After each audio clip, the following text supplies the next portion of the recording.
நாகர்கோயிலில் சபரிவர்மன் என்ற ஒரு மாற்றுத்திறனாளி, அந்த மாற்றுத்திறனாளியை காவல் நிலையம் அழைத்து சென்று குட்கா வித்ததாக ஒரு பொய் கேஸ் புக் செய்து அடித்தே கொன்று விட்டார்கள் இந்த காவல்துறையை சேர்ந்த அதிகாரிகள். இதன் மீது தமிழக வெற்றிக் கழகம் என்ன நடவடிக்கை எடுக்கப் போகிறது? இது பற்றிய காணொளி இந்த வீடியோவில் பார்ப்போம். அதாவதுங்க,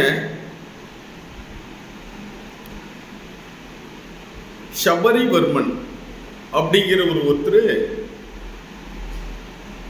ஒரு பெட்டி கடை வச்சு அவருடைய குடும்பம் நடத்திட்டு வர்றார். அவருக்கு ஒரு வலது கை ஊனம். அவரு வேலைக்கு போய் உழைச்சி சாப்பிட முடியாது. அதனால ஒரு பெட்டி கடை வச்சு தன்னுடைய வாழ்க்கையை நடத்திக்கிட்டு வர்றார். அவ்வாறு அந்த வாழ்க்கையை நடத்தி கொண்டு வரும்போது பக்கத்தில் இருக்கிற ஒரு காவல்துறை அதிகாரி ரெய்டுக்கு வந்ததாகவும், அவங்க குட்கா அப்படிங்கிற ஒரு அந்த தடை செய்யப்பட்ட அந்த பொருள், அந்த குட்கெல்லாம் போட்டா கொஞ்சம் மசமசன்னு இருக்குமே. குட்கான்னு உங்களுக்கு எல்லாம் தெரியுமே. குட்கா அமைச்சர் ஒருத்தரை புனிதர் அப்படின்னு சொல்லி தாவைக்கு அவளை சேர்த்திருக்காங்களே, அந்த குட்கா ஊழல் செய்து பல லட்சக்கணக்கில் சம்பாதித்து வைத்திருக்கிற ஒருவரை புனிதர் என கட்சியில், தாவேக கட்சியில் சேர்த்திருக்காங்களே. இப்ப நம்ம சபரிவர்மனுக்கு வருவோம். இவரு அந்த நாகர்கோயில்ல ஒரு குக்கிராமத்தில்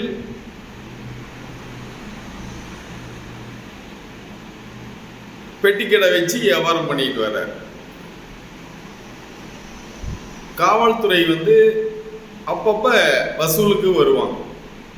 அது எல்லா பக்கமும் நடக்கிற சமாச்சாரம் தான். எனக்கு மாமூல் இவ்வளவு கொடுத்தாகணும் அப்படின்னு சொல்லி கம்பல்ஷன் பண்ணிருக்காங்க. ஐயா, நான் இதை வச்சுதான் பொழப்ப ஓடுது, வாழ்க்கையே எனக்கு கை கால்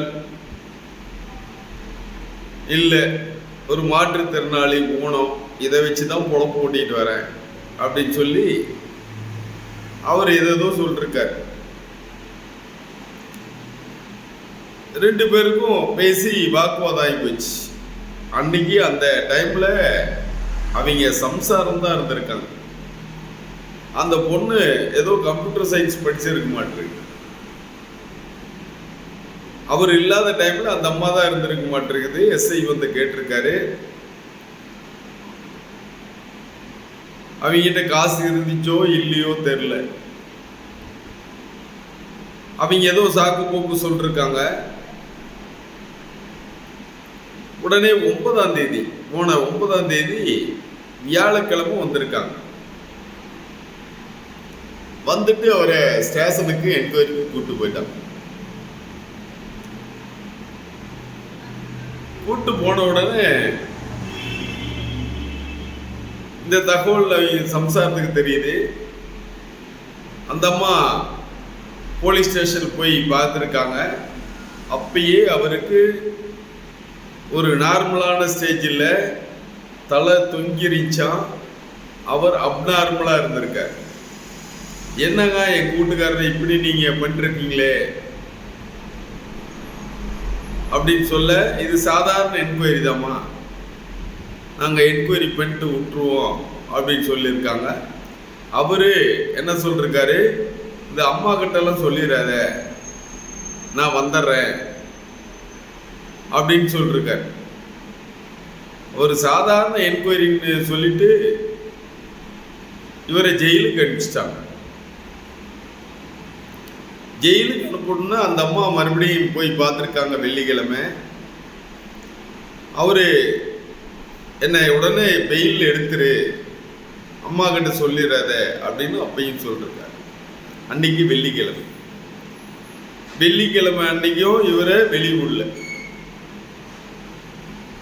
அங்க எம்ஆர் காந்தின்னு சொல்லி ஒரு எக்ஸ் எம்எல்ஏ இருந்திருக்காரு எங்க அந்த ஏரியாவில். அவர்கிட்ட சொல்லுங்க அப்படின்னு சொல்லிருக்காங்க. அப்புறம் அதுக்கு மேல என்ன நடந்துச்சுன்னு தெரியல. சனிக்கிழமை, சனி ஞாயிறு 2 கோர்ட்டு, வெள்ளிக்கிழமையும் விடல, வியாழன் வெள்ளி விடல, சனிக்கிழமை வந்துருச்சு. சனிக்கிழமை எது நடந்தாலும் இந்த சாதாரண மக்களுக்கெல்லாம் எந்த நீதி கிடைக்காது. இந்த போலீஸ்காரங்கெல்லாம் பழி தீக்கணும் அப்படின்னா சனிக்கிழமை தான் வந்து பிடிப்பாங்க, அல்லது வெள்ளிக்கிழமை சாயங்காலம் தான் பிடிப்பாங்க. பிடிக்க அந்த சனி ஞாயிறு 2 நாள் வச்சு திங்கிழமைக்குள்ள அவங்க ஏதாவது ஒன்று பண்ண வேண்டியது பண்ணி விட்டுருவாங்க. ஒரு பழி தீர்க்கும் படலமாக இருக்கும் போலீஸ் டிபார்ட்மெண்ட்டே.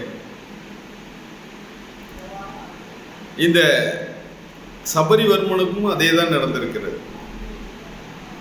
வெள்ளிக்கிழமையும் உள்ள, அடுத்து சனி ஞாயிறு வந்துருச்சு. இதுதான் பெரிய பெரிய ஜாம்பவான்களுக்கெல்லாம் கோர்ட்டு என்ன வேணாலும் எந்த டைம் வேணாலும் கூடும், யாரை வேணாலும் பார்க்கலாம். ஆனால் இந்த சாதாரண ஒரு குடிமக்களுக்கு நீதித்துறை அந்த சனி ஞாயிறு அப்படின்னாவே எதுவும் வேலை செய்யாது. அப்புறம் சனி ஞாயிறு போய் திங்கட்கிழமை அவர் போட்டிருந்த அந்த பிரேஸ்லெட்டு கழட்டி கொடுத்துருக்காங்க. என்னையா பிரேஸ்லெட் எல்லாம் இங்க வருது அப்படின்னு சொல்லி பார்த்தா, அன்னைக்கு வெடிய காலம் ஜிஹெச்ல உங்க வீட்டுக்காரரு உடம்பு சரியில்லாம இருக்காரு அப்படின்னு சொல்லி ஃபர்ஸ்ட் போன் வருதான். அப்புறம் இவங்க போய் பார்க்கும்போது மாச்சூரி இருக்காங்க அப்படின்னு சொல்லிட்டாங்களா. அப்புறம் போய் பார்க்கும்போது அவர் செத்துட்டார். அப்புறம் நீண்ட போராட்டங்களுக்கு பின்பு அவர் போய் பார்க்கும்போது பூரா கை காலு பூரா அந்த அடிப்பட்ட, அதாவது கை வராத கை, வலது கை, அந்த கையில 3 இடத்துல அந்த கை ஒடிஞ்சிருக்கு. 19 இடத்துல பூரா காயம். நெஞ்சில ஒரு 7 இன்ச்சு அளவுக்கு ஒரு காயம். இது போன்ற ஒரு வெறும் கொடூரம் பண்ணி கொண்டிருக்காங்க. என்ன ஐயா உங்களுக்கு பிரச்சனை? நீங்க என்ன மனுஷங்களா இல்ல மிருகங்களா? அறிவு இருக்குமா இருக்காதா? நீங்க எல்லாம் ஒரே அம்மா அப்பாவுக்கு தான் பிறந்தீங்களா, இல்ல ஏதாவது ஆடு மாடுக்கு பிறந்தீங்களா? ஒரு அறிவு இருக்காது. ஐயா, சாத்தான் குளம் வழக்கில் 2 பேர்த்த அடிச்சு கொண்டீங்க. அப்ப அவங்களுக்கு தண்டனை கொடுத்தாச்சு. அஜித் குமார அதே மாதிரிதான் அடிச்சு கொண்டீங்க. நீங்க என்ன காக்கி சட்டை போட்டா பெரிய கல்ட்டின்னு நினைப்பா?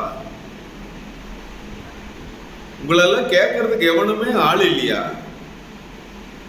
நீங்க மனுஷங்களா இல்ல மிருகங்களா? உங்க வீட்டுல உங்க குடும்பத்துல ஏதாவது ஒண்ணு இப்படிதான் அடிச்சு சாவடிப்பீங்களா? இதை பார்த்து கொண்டு அரசாங்கம் என்ன நடவடிக்கை எடுத்திருக்க வேண்டும்? ஜெயில கைதிகள் தான் இவரை அடிச்சு கொண்டுட்டாங்க அப்படின்ட்டு அப்படி ஒரு பொருளை விட்டு ஒரு 8 பேர்த்த அரெஸ்ட் பண்ணி வச்சிருக்காங்க. 3 வார்டனுங்க அடிச்சாங்கன்னு 3 பேர்த்த அரெஸ்ட் பண்ணி வச்சிருக்காங்க. இவர்தான் விஜய், தமிழக முதல்வர் விஜய் மாற்றத்தை கொண்டு வரும் அப்படின்னு சொல்லி முழங்குற விஜய் அஜித் குமார் கொலை வழக்கில் போய் அங்க பாக்குறாரு. பார்த்துட்டு என்ன சொல்லுவாரு, உங்களுக்கெல்லாம் மனசாட்சியே இல்லையா, உங்களுக்கெல்லாம் மனசாட்சியே இல்லையா அப்படின்பாரு. இந்த நிர்மல் குமார் ஒருத்தர் இருக்காரு, அவர் என்ன சொல்லுவார்னா, நீங்கெல்லாம் ஏன் உண்மையான முதலமைச்சர் தானே பதவி விட்டு விலகி விட வேண்டியது தானே அப்படின்னு ஸ்டாலினை பார்த்து கேள்வி கேட்டவர். இன்னைக்கு இந்த பிரச்சனைக்கு என்னதான் பதில் சொல்லுவாரு நிர்மல்குமார்? உங்க முதலமைச்சர் பார்த்து இதை கேட்க வேண்டியதானே. இன்னைக்கு ஒரு மாற்றுத்திறனாளியை, ஒரு ஆடு மாடுகளை, ஒரு விலங்குகளை சித்திரவதை செய்வது போல செய்து கொண்டிருக்கிறீர்கள். உங்களுக்கு தான் இந்த பசங்க பொண்ணுங்க நம்ம அங்கிள், நம்ம விஜய், நம்ம தலைவரே அப்படின்னு சொல்லி தூக்கி வச்சு கொண்டாடினாங்க. உங்க விஜய் ஆட்சியில் என்ன நடக்குதுன்னு பார்த்தீங்களா? உங்க விஜய் ஆட்சியில் இப்ப என்ன நடந்து கொண்டிருக்கிறது? ஒரு மாற்றுத்திறனாளி கிட்ட தான் உங்களுடைய கோபத்தை கட்டணுமா? யாரு லஞ்சம் வாங்கினாலும் சரி, அவங்கள நான் அப்படி பண்ணிடுவேன் இப்படி பண்ணிடுவேன் அப்படின்னு சொல்லி என்னென்னமோ வீரவசனம் பேசுனீங்களே. உங்க அமைச்சர்கள், எல்லா அமைச்சர்கள் மேல, பெரும்பாலான அமைச்சர்கள் மேல, இந்த ரமேஷ் எல்லாரும் பழனிக்கு மொட்டை அடிக்க தான் போவாங்க. ஆனா பழனிக்கே மொட்டை அடிச்சுட்டாரு உங்க ரமேஷ். அவர் மேல என்ன நடவடிக்கை எடுத்தீங்க சார்? நிர்மல்குமார் பள்ளி கல்வித்துறை அமைச்சர், அவங்க சம்சாரத்துக்கு கோர்ட்ல தடையாணை இருக்கும்போது அவரு சம்சாரத்துக்கு மட்டும் ஆர்டர் போட்டு கொடுத்துருக்கீங்க, டிரான்ஸ்ஃபர் கொடுத்துருக்கீங்க. சரவணன் அப்படிங்கிற ஒரு எம்எல்ஏவுக்கு மேல ஒரு பெண் வழக்கு தொடுத்து பல பேட்டிகளை கொடுத்துருக்காங்க. கூட்டு பாலியல் பண்ணிட்டாங்க, சரவணன் சொல்லி தான் வேலை வாங்கி கொடுக்கதா சொல்லி தான் நான் வந்தேன் அப்படின்னு சொல்லி பல ஊடகங்களில் செய்திகள் வந்தது. அந்த பெண் சொன்னார்கள், இன்னும் சரவணன் நீங்க எந்த நடவடிக்கையும் எடுக்கல. உங்க பொதுச் செயலாளர் குஷி ஆனந்த் அவர்கள் வழக்கறிஞர்களை நியமிப்பதற்காக, அரசு வழக்கறிஞரை நியமிப்பதாக பல லட்சங்களை வாங்கி அந்த நியமனங்களை செய்திருக்கிறதாக உங்கள் கட்சியை சேர்ந்த அனந்தவள்ளி அப்படிங்கிற ஒரு பொண்ணு கோர்ட்ல கேஸ் கொடுத்துருந்தாங்க. அந்த அம்மாவை தான் கட்சியை விட்டு நீங்க நீங்கிறீங்க. குஷி ஆனந்த் அப்படியே நுவராக்குறாரு.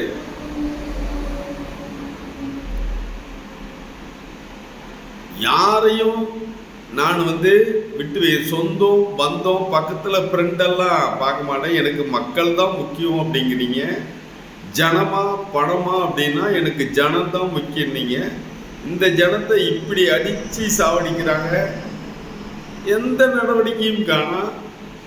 ஊழல் செஞ்சவனை நான் ஊழல் செய்யவும் மாட்டேன், செய்யவனை விடவும் மாட்டேன், செய்து விட்டவனை பழிவாங்காமல் விடமாட்டேன் வீரவசனம் எல்லாம் பேசுனீங்க. இப்போ இந்த அளவுக்கு ஊழல் தறிகிட்டு ஓடுகிறது. எந்த நடவடிக்கையும் காணாம சார், எந்த நடவடிக்கையும் இல்லையே. சொல்றதோடு சரியா, சினிமாவில் வரும் வசனம் மாதிரி அந்த வசனத்தோடு சரியா, எதுவுமே செய்யலையே. இந்த அமைச்சரை நீக்கிறேன், அந்த அமைச்சரை நீக்கிறேன், யாரு தப்பு பண்ணாலும் நான் இது பண்ணிவிடுவேன் அது பண்ணிவிடுவேன். வசனமெல்லாம் நல்லா தான் சார் இருக்குது. எந்த நடவடிக்கையும் காணாம அமைச்சர்கள்லாம் அந்தந்த இடத்துல அப்படி தான் இருக்காங்க. யார் மீதும் ஒன்றும் காணாமே. ரமேஷ் அப்படியே இருக்காரு, பழனிக்கு மொட்டை போட்டவர் அப்படியே இருக்காரு. புஷி ஆனந்த் வழக்கறிஞர் நியமனத்தில் எவ்வளவோ பண்ணிட்டாங்கன்னு சொல்லி கம்ப்ளைண்ட் கொடுத்துருக்காங்க. அந்த சரவணன் மேலே அந்த பொண்ணு கூட்டுப்பாளிகள் சொல்லி கேஸ் கொடுத்துருக்காங்க. பல அமைச்சர்கள் மீது செய்திகள் வந்த வண்ணம் உள்ளன. நடவடிக்கை எதுவுமே இல்லையே சார். அப்புறம் எதுக்கு சார் வீரவசனம் பேசணும்? அப்புறம் எதுக்கு சார் நம்ம அந்த வீரவசனம் பேசணும்? பேசுவது ஒன்று, நீங்கள் சொல்வது ஒன்று, செய்வது ஒன்று. சொல்ற மாதிரி எதுவுமே இல்லையே sir. Very bad, very bad, very bad. நம்ம ஆட்சியில தூய அரசாங்கம் இருக்கும் அப்படின்னு சொல்லி மக்கள் நம்பி வந்தாங்க.